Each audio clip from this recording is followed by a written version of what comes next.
Look at it go!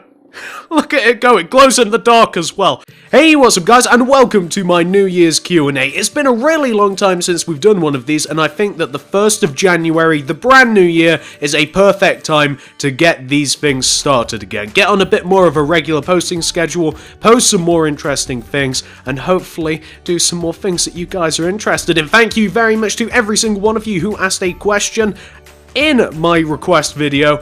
A lot of you did. Unfortunately, I'm only picking 5 or so questions, maybe more if I do see some more that I like. I've got a whole list of them here that I'm going to kind of pick from. I have some of my favorites, but I think I'm also going to randomly pick them so it's a little bit more fair. Let's get into it, guys. Question numero 1. That's that many. So the first question is, what mic are you using? Chair, PC, that stuff. So the mic that I'm using right here, this is a Rode Podcaster. This is a Rode PSA1 swivel mount that basically allows me to, and I know that the audio is going to get a little janky here, basically allows me to just move this around all the way up and down, left and right, swivel.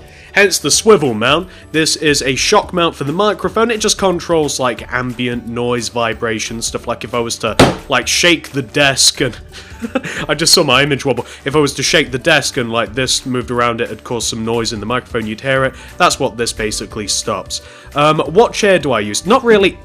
I just slipped on the floor. I just tried to move. My socks are too slippy. I don't usually wear them. And as for my computer chair, which you oddly specified, I'm not entirely sure why. There's a lot more interesting things scattered around this room. This is just a really cheap chair from Costco. Costco's just like a big giant like warehouse shop, like where you can buy loads of things in bulk. I'm a massive fan of those shops. I don't know about you guys, but I enjoy wandering around, seeing what's on offer, buying things in quantities that humans really shouldn't be able to buy, like 50 million rolls of toilet paper at once. Doesn't make any sense. So this is just a really cheap chair, because I don't know about you guys, but I have been destroying PC chairs from, I don't know, about the age of 10. I've been having them on farm since the early 2000s. Ever since I started getting into the PC, I've been destroying these things left, right, and center. I'm really hard on them. Like, I'll dive bomb sit into it. I'm always turning. I'm always like messing about with the rest and what have you. So I've been destroying chairs. It doesn't matter whether they're expensive. It doesn't matter whether they're cheap. They always they die very, very quickly. I must have went through like, I don't know, like 30, 50 chairs in my lifetime. I'm not even joking. Like, the amount of chairs that I've broken, like, in week 1, it's absolutely insane. So this is just like a regular chair. So as for the PC and all of that technical stuff, I can't really give you guys an answer to that because I'm really, really bad with that stuff. And when my PC was built, basically a mate and I, we got on Skype one evening. I needed a new PC. He's really knowledgeable about all of this stuff. He basically just told me what to get. We threw it all in a basket. I bought it. I paid for it. It came in pieces. He assembled it, and I don't know anything about it. All I can tell you about my PC is it costs a lot of money. It's very, very pretty looking, actually. Very fast, and accomplishes absolutely anything that I want. I can run absolutely anything. It has no issues. Everything on Ultra. Everything just running absolutely wonderfully. You know, I realise that that's actually quite disappointing because I know quite a lot of you guys like to know specs like that. So why don't I give you guys a little mini room tour to make up for it? It's going to be quite quick. So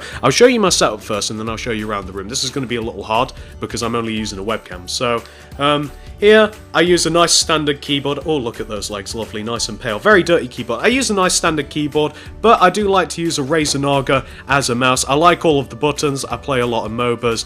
I occasionally delve back into MMOs. I like having all of the buttons. I've always liked this thing. Plus it glows red, which is a massive advantage to me. Wires everywhere. We have the 2 screens. I only have 2 monitors, considered free, but it's a little bit overboard because I have a lack of space. We have my Xbox One here with... We'll just clean that up, won't we? We'll hide the shame. So we have an Xbox One here. I also have a PS4, but that's actually downstairs. Here we have a 42-inch curved Samsung TV that sits right on the wall, directly in front of me. I look up at that, I record, I look at that, talking to the microphone. You guys know how it works. So this whole setup's all kind of like condemned to here. Under here we have like my computer, and we have all various bits and bobs like a bin and stuff. What else do we have? That's a setup. Oh, I should also mention that behind that monitor, I'm not sure if you guys will be able to see it or not, I have my Elgato HD 60 or something, I can't remember what it's called, but that basically just allows me to record all of the gameplay, which plugs into the Xbox, which is plugged into that. All runs all nice and circle, and look at that. Look at that, we're in the Matrix, aren't we? So that's also included in the setup. What else do we have here? This is going to be such a short room tour. That is a bathroom, very, very close. Behind me, we have my bed, which is... This is so awkward. This is so unbelievably awkward. We have a bed directly behind me. There we have a set of drawers. This is hard, guys. Bear with me. We have a set of drawers. We have a mirror. We have a lovely candle. I know this is slanted. We have a lovely candle with a light shade on top of it. And there's a window directly to the left of me. Right there is a door. And you guys can see why... that didn't take very long, because it is an extremely tiny room. I'm a fan of it, it's not too bad, it's decorated exactly how I like it, but it is very small. So hopefully that makes up for the lack of tech and tech knowledge in the Q&A, but I don't know any of that stuff. I'm really bad at it, so hopefully that makes up for it. Hopefully you like the little mini room tour. Wow, so let's get on to question number 2, guys. That was question number 1, it took a while. Let's move on to question number 2. Question number 2 is, have you tried out Minecraft Story Mode? If you have, what do you think to it? And quite a lot of questions were centered around this. I haven't tried it out, but I pre-ordered it. I actually own it. I think I have like a season pass, so I think that I have... I don't know, like I have every single episode coming for me or whatever, like it downloads automatically. I have it on Steam. Don't have it on the Xbox or the PS4. I have it in my Steam library. I have it for the PC. I haven't played it yet, but I do love Telltale games. I've only played one before. I've watched quite a lot of them on YouTube though, like the Game of Thrones series and a couple of others. Why am I blanking on this? But I've watched quite a few Let's Plays on Telltale games. I've only played one myself, which is Wolf Among Us, which is very good. Quite adult though. You might want to check that rating before you try it out. But I'm definitely going to play Minecraft Story Mode. I don't know whether it's 100% fully released yet, but that's exactly what I'm waiting for, and then I'll play it. I haven't been tempted to play it on the channel whatsoever, because everybody's done it, and I probably wouldn't do too much of a good job of it, because I probably wouldn't comment too much. I'd just be like staring and enjoying like, So, you know, that's why I've not done it. But it looks cool. I love those games. I really, really enjoy them. I'll definitely be playing it in the future. Question number 3. A lot of you guys were asking, like, what is your favorite Christmas present? What did you get for Christmas? So why don't I consolidate it? Why don't I show you my best present, my favorite Christmas present that I actually got this year, my favorite present of all time. Plus, I'll let you guys know what else I got and show you guys a couple of things. So, my favorite present is this. So this is by far my favorite gift that I have ever received. This is a coffee, tea, hot chocolate / whatever you damn well feel like putting in their machine. I love this thing. It has absolutely changed my morning routine. Whereas I used to hate waking up in the mornings because there was a lack of something in my life, this, which I am calling the penguin because it reminds me of a penguin, has completely filled that void. Basically, you take any one of these many capsules, which I have way too many of, you put it in here and it makes the drink of your choice. This particular one that I should have really pointed that, you put it in here and it just makes whatever you want. This is hot chocolate. I love this thing. It has changed my world. So that is actually not only this year's favourite gift, but my favourite gift of all time. I love that thing. I've been using it for a month non-stop, and I can't see myself without it anymore.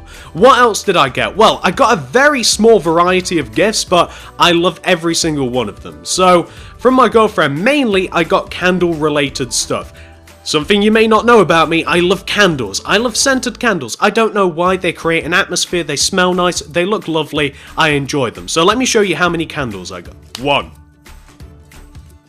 Whilst lovely and thoughtful, she is not always great at detecting scents. 2. Not bad. 3. Delightful. 4. Also not terrible. 5. Oh, whoa! Oh, that smells great. This is flavor Savor the Season. I'm going to be savoring that forever. I think I just burnt my nostrils. I also got a load of sweets, most of which have been eaten, unfortunately. I also got a load of clothes. I'm not really sure whether getting me a load of clothes was a statement that I need to start dressing snappier, but that's what I'm taking that to mean. Being adult is really boring. Not only have I noticed that as the years go by the amount of presents decrease, but I have noticed that the amount of fun in the presents also decreases. It's like a line graph. As you get older, like the amount of and fun of each gift, it goes down and down and down until when you hit 25, it just hits a big steady 0 on both scales. It really is no fun being grown up. It isn't, guys. So mainly the gifts that I received, they're either sweet-based, clove-based, or candle-based, which I'm perfectly okay with. I love everything that I've gotten, but, you know, sometimes it is good to just kind of like wake up and open a 3DS. It really is. That'd be a lovely Christmas gift. Where is my 3DS? And whilst I'm not entirely sure why I received this gift, I am a fan of it, and I'm not entirely sure why. An honourable mention to the Hexbug. Look at it go. Look at it go, it glows in the dark as well. I really am 4 years old. Question number 4, and I really like this question. It got me thinking, what is the hardest thing that you built in 2015? Hands down, my god, it was Sandy's tree dome. That was such a frustratingly, irritatingly, such a time-wasting build. It was unbelievable. Don't get me wrong, I love that thing. I really think it's great. It is a really, really nice build. It's as accurate as I can possibly get. It's even easy to follow, even though that it's probably going to take you like 8 hours to make, but building that was such a test of patience that is definitely the hardest build of 2015. If you guys want to test your metal, feel free to check out the card system. The card system, it will be linked roughly right there. There we go, we got it. We got it, we nailed it. This is mirrored, it's kind of difficult to tell where it's going to be. It'll be roughly there. Feel free to check that out. Test your patience. So moving on to our 5th and final question, we should probably answer the most serious question that I have ever been asked. You have nothing of armor and weapons. Would you rather fight 10 zombie-sized chickens or 100 chicken-sized zombies? Now, my immediate reaction is always to go to the smallest creature that I have to fend off, which would be 100 chicken-sized zombies, which doesn't sound too difficult to beat. I mean, you can just kick them and you like take 10 of them out in one go. Doesn't sound too hard, but they're zombies. Think about it, they're going to be biting you. It's just like fighting toddlers, which I've found is not easy if they swarm you. They're going to bite, they're going to claw, they're going to turn you into a zombie. So I think that we have no other choice than fighting 10 zombie-sized chickens, which I imagine is just like 10 regular human-sized chickens. How hard could it be? Although we don't really have any weapons. The worst they're going to do is peck us and claw at us. I'm not entirely sure how we're going to beat them, but I definitely know that if we go against the zombies, we're gonna turn into a zombie. We will become that which we're trying to defeat, which, as we all know from ancient philosophy, is inevitable. So I don't know where we went with that, but that is the last question of the Q&A. Hopefully you've enjoyed this video, despite the fact that it's been a little bit shorter than my regular Q&As. Hopefully you've enjoyed it all the same. I wanted to ease myself back in with just 5 solid questions, rather than what I would usually do, which is take like, I don't know, as many as I could possibly answer without losing my voice in an afternoon. So hopefully you've enjoyed it all the same. Sorry if your question didn't get answered, but if you have enjoyed the video, I'd really appreciate it if you could give this video a like, a favourite, a share, anything you'd feel like doing, tell me out, guys. I would just always vastly appreciate, as I always do. It'll also encourage me to make more things like this should you guys want it. Let me know, do you want to see more of these Q&As? What do you want to see? What do you want to see me build? What do you want to see me do? Do you want to see me play some more maps? Because I've been itching to do some more custom maps. This has been really fun. I think I'd like to do some more Q&As, some more stuff like that, a little bit me to you, a little bit weird, looking into the ominous black eye of the webcam. So if you wouldn't mind, guys, like, favourite, share if you wouldn't mind. Sorry if I didn't get to your question. Loads of you submitted a question. It'd be impossible to get to every single one of you. I might even do another one. You guys all know whether I do. Thank you very much for watching. I'll see you in the next video. Look at it go. Look at it go. It glows in the dark as well.